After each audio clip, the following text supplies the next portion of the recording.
One of the advantages to being older is that you remember when things weren't quite so stupid.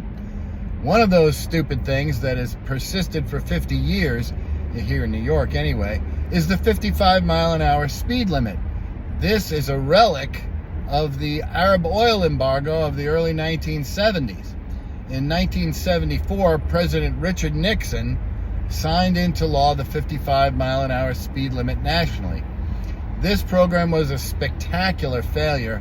It never achieved anywhere near the gasoline savings that they wanted, and that's why it was repealed several years later, and all over the country, jurisdictions returned to the old speed limits of 65 and 75 on the highway.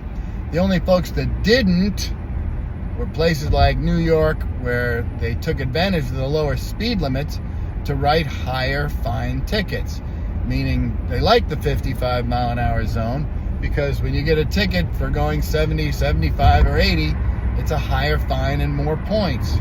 So it's time for New York to stop the nonsense, the 50 years of nonsense with the 55-mile-an-hour speed limit. Nobody drives 55. And now that speed cameras are going up on all over the Long Island Expressway, it's time to put a stop to this nonsense. No more 55. Cut it out.